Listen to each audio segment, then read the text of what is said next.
भगवान ने जब अपने ही वंश में देखा कि लोग जो है नशा पत्ता करने लगे हैं, तो उन्होंने ये बताने के लिए कि जो नशा करता है उससे मेरा कोई नाता, चाहे वो कोई भी क्यों न हो, इसलिए अपने ही वंश को अपने सामने मरवा दिया। भगवान ने ये देख करके कि बताओ नशा करेंगे मेरे ही वंशज तो दुनिया में क्या संदेश जाएगा। तो ये नशा जो करते हैं भैया, उनको भगवान भी रक्षा नहीं करते, फिर औरों की तो बात क्या है।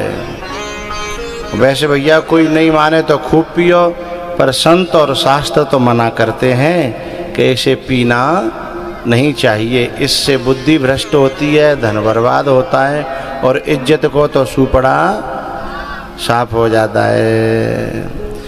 पीने वालों की न तो मम्मी खुश रहती है, न पापा खुश रहते हैं, न गुरु खुश रहता है, न भगवान खुश रहता है। रहते तो नहीं है ना। पता ना कौन की खुशी के लिए पीते हैं ये लोग, हैं? अपने मित्रों की खुशी के लिए। हाँ, दो चार वैसे होते हैं बिनई जैसे, बिन की खुशी के लिए पीते होंगे। और बेऊ जिनके सगे ना हो तो मारो पर तो सब भाग जाते हैं। एक छोटी सी बच्ची प्रार्थना करती है अपने पापा से, पिताजी मैं जब स्कूल में जाती हूँ ना तो सब लोग कहते हैं ये दारू, ये शराब वाले की लड़की है, या को बाप शराबी है। पापा मुझे बहुत बुरा लगता है, मुझे लोग चिढ़ाते हैं, मेरी टीचर भी कहती है तेरा बाप शराबी है। हैं पापा, मुझे अच्छा नहीं लगता, मुझे जीने लायक तो रहने दो, मैं कैसे स्कूल जाऊं। जीना है तो पापा शराब मत पीना, जीना है तो पापा शराब मत पीना। कहते हैं लोग तेरा, कहते हैं लोग तेरा बाप है कमीना। मेरी छाती में दर्द होता है पापा, मैं अपने बाप के लिए जब ये सुनती हूँ ना कि मेरा बाप कमीना है, मैं उनको क्या जवाब दूँ, क्या बोलूँ। कहते हैं लोग तेरा, अच्छा पापा कोई मोते गारी दे तो मैं सहन कर लूं, कोई मोते गारी दे, मुझे थप्पड़ मार दे तो मैं सहन कर लूं, पर मेरे पापा ते कोई कछु कहे ना तो मुझे सहन नहीं होता। कहते हैं लोग तेरा बाप है कमीना, जीना है तो पापा शराब नहीं पीना।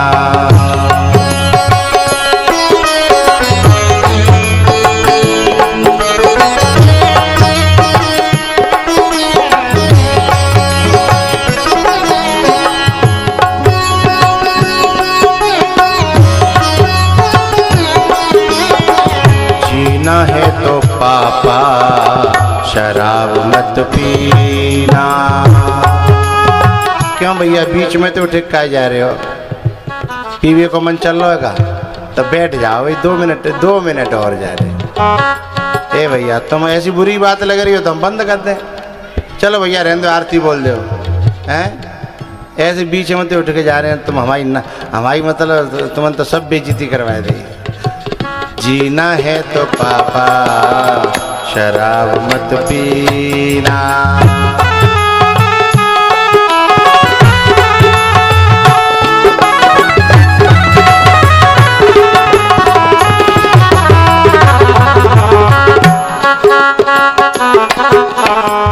इन्हीं 4 पैसों से मैं पढ़ जाऊंगी, इन्हीं 4 पैसों से मैं पढ़ जाऊंगी, भाई बहन को भी आगे बढ़ाऊंगी, आगे बढ़ाऊंगी।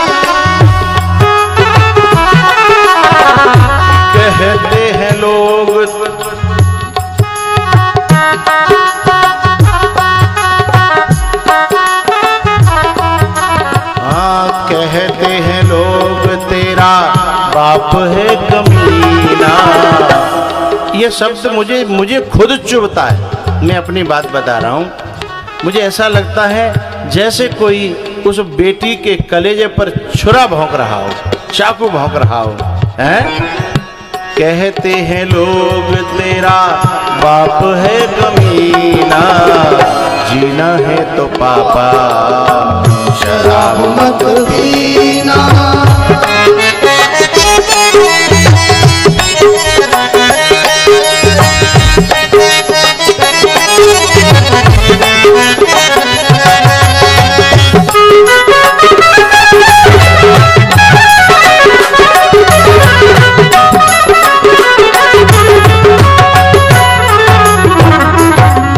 बड़ी मुश्किल से अम्मा, बड़ी मुश्किल से अम्मा घर को चलाती है। खुद भूखी रह कर के वो सबको खिलाती है।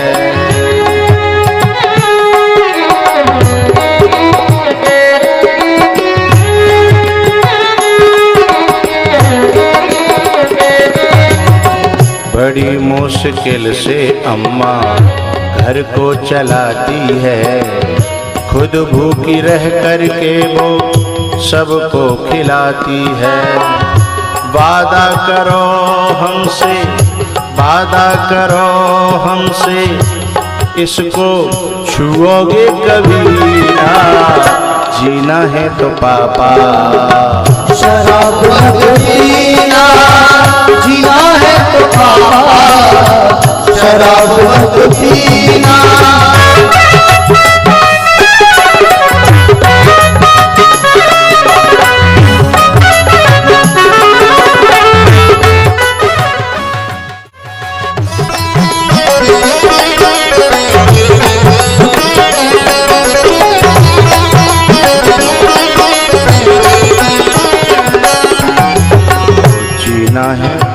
जीना है तो पापा शराब मत पीना। हाँ कहते हैं लोग तेरा, कहते हैं लोग तेरा पाप है कमीना, जीना है तो पापा शराब मत पीना, जीना है तो भैया शराब मत पीना।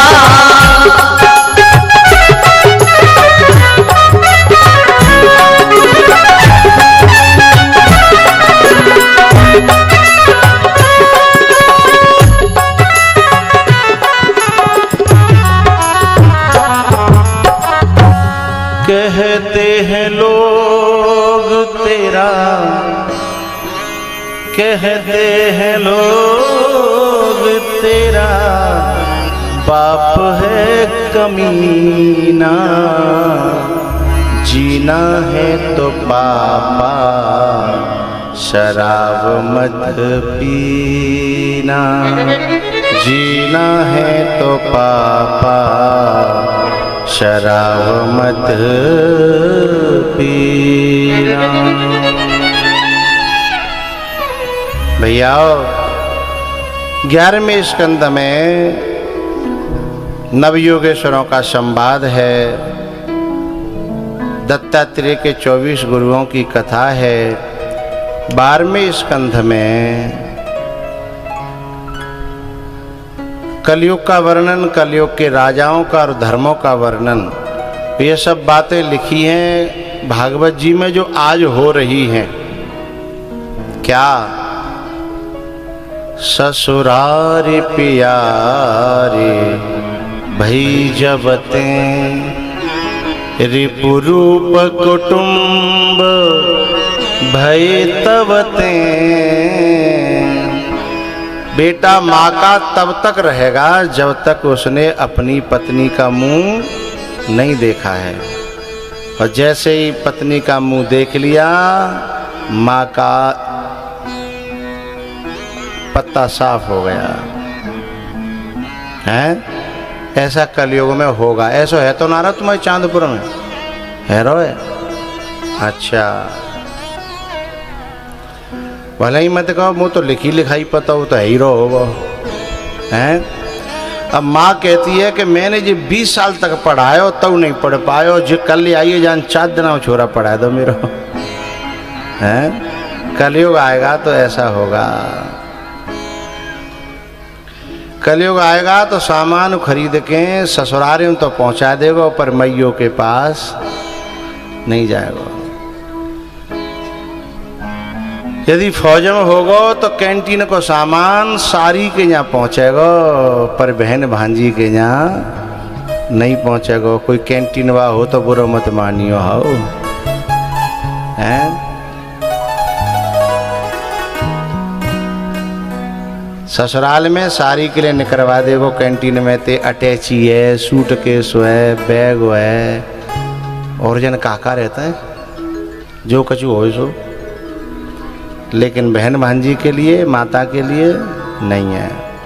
कलयुग ऐसा आएगा, हैं, बहुत भारी वर्णन है। अंतिम में सुखदेव जी महाराज ने पूछा, परीक्षित बताओ तेरे मन की हालत क्या है। सुखदेव जी कहते हैं कि मेरे शिष्य को यदि वैराग्य हो गया हो दुनिया से, तो मैं समझूंगा मेरा कथा कहना सफल हो गया। और वही बात परीक्षित जी ने कही, बोले अज्ञानम च निरस्तम में ज्ञान विज्ञान निष्ठया। बोले अब मेरा अज्ञान नष्ट हो गया है, नष्टो मोह स्मृतिर्लब्ध्वा त्वत्प्रसादान मयाच्युता। बोले अब मेरा अज्ञान नष्ट हो गया, मोह नष्ट हो गया। अब तो एक ही मन कर रहा है, तुम कथा कहते रहो, मैं कथा सुनता रहूं, बस ऐसे ही जीवन बीत जाए, ऐसे ही प्राण पखेरु उड़ जाए, जिंदगी की शाम हो जाए। कृष्ण कथा रस मीठो लागे, ये दुनिया को सुख फीको लागे, मोहे ना भावे संसार,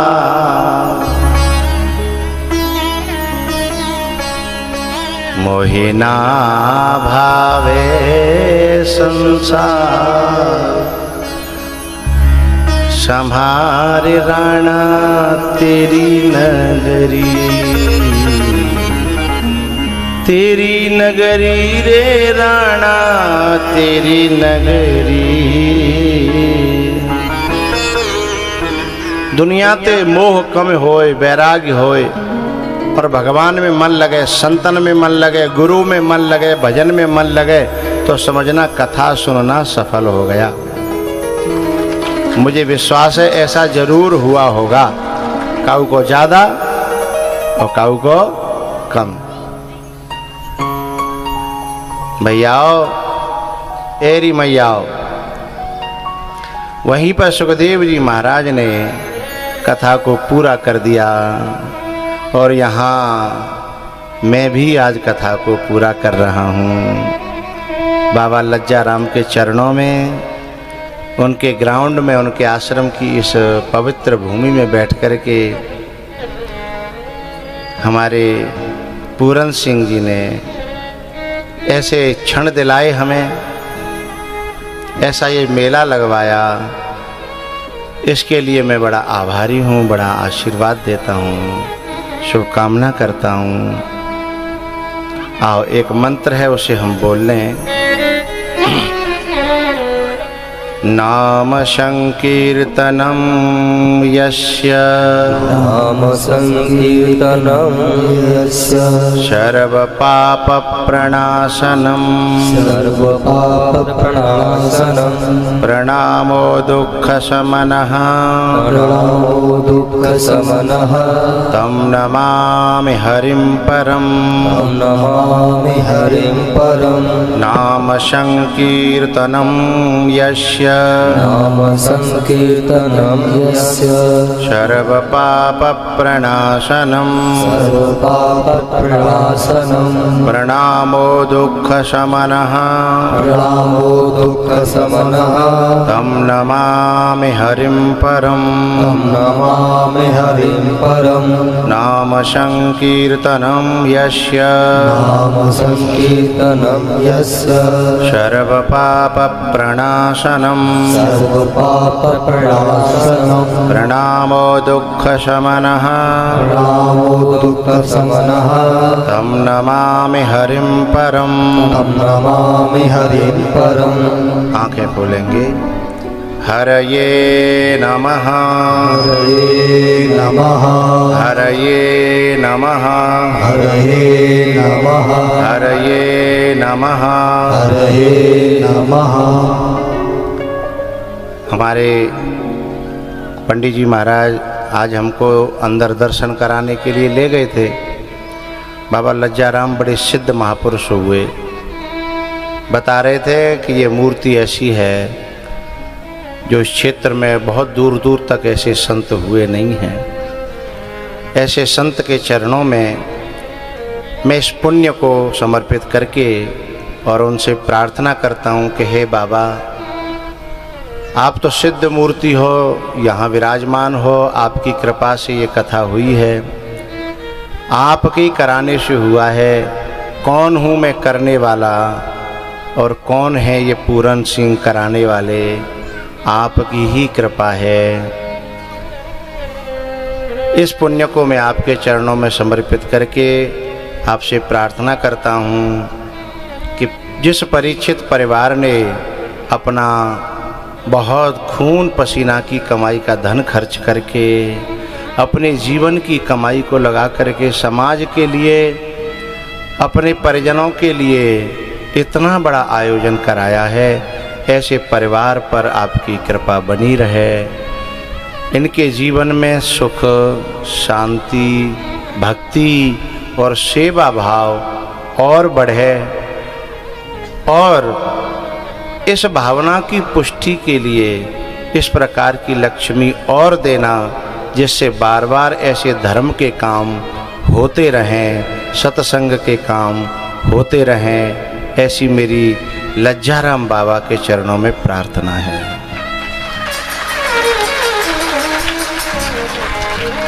हे महापुरुषों, सिद्धो, आप इस पुण्य के से हमारे विप्रों के जीवन में तपस्या बढ़े, वैराग्य बढ़े, वाणी में तप बढ़े। यहाँ जो कार्यकर्ता, जो एक दो बालक जो रहे जिन्होंने दिन और रात एक कर दिया, वैसे ज़्यादा कार्यकर्ता थे नहीं, एक दो बालक ही हते जिन्होंने बहुत कथा नहीं सुन पाए बेचारे। इन सब के लिए भी प्रार्थना, भगवान इनको खूब खुश रखे, आगे बढ़ावे और इनके जीवन में खूब समृद्धि आए। मेरी भगवान से प्रार्थनाएं, जितने श्रोता आए यहाँ उन सबको भगवान खूब खुश रखे। और ये मैया बड़ी दूर दूर ते खेतन में के परियामती सीधी, कोई वाहन मिल जाए तो ठीक है, न मिल जाए तो ठीक है। मैं जहाँ रोड से मुड़ता था वहीं से लाइन लगी रहती थी, झुंड के झुंड बना के आती हैं। ऐसी मैयाओं को मेरी प्रार्थना भगवान से कि खूब दूधन नहाओ, पूतन फलो, खूब खुश रहो।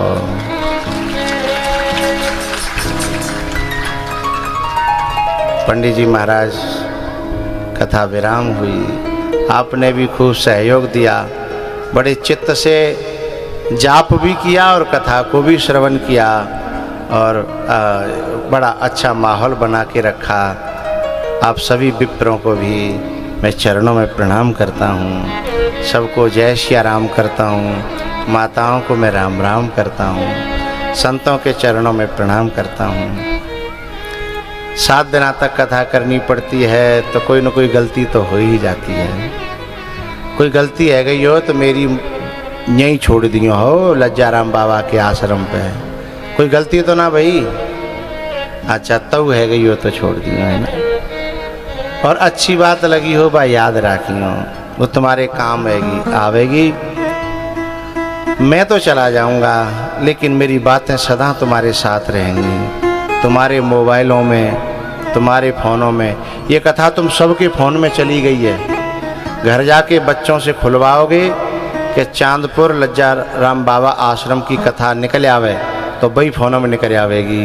सबके घर पे इसका सहारा रखना है ना, और तारों को आँखों में महफूज रखना। बहुत देर तक रात ही रात होगी, हम भी मुसाफिर और तुम भी मुसाफिर, किसी मोड़ पर फिर मुलाकात होगी। भगवान फिर कभी कोई तैयार करेगा, फिर कथा होगी, फिर हम आएंगे, फिर मुलाकात होगी। मेरा परिचित परिवार को शुभकामना। हमारी बच्चियां जो अहमदाबाद से यहाँ आईं और इन्होंने यहाँ करके भक्ति का अलग जगाया, घर में भक्ति जगाई, उसके लिए मैं बहुत खुश हूँ। मेरा बहुत आशीर्वाद है। हमारे पूरन सिंह जी और मंगल की माँ, इन दोनों ने इतना बड़ा वजन उठाया, नहीं आदमी घबरा जाता है। और मेरा इतना बड़ा कार्यक्रम इन दोनों ने कराया। भगवान इन दोनों का प्रेम सदा बना रहे, भाव आपस में बना रहे। इन्हीं शब्दों के साथ जय श्री राम। अब हमारे परिचित परिवार ऊपर आएंगे, तिलक करेंगे, विदा करेंगे, उसके बाद हम चले जाएंगे। पता अकेले आएंगे, मंगल आ सकता है। पता टूट्यो डार सो ले गई पवन उड़ा, अब के बिछुड़े कब मिले, दूरी परेंगे जा, दूरी परेंगे जा। सभी श्रोताओं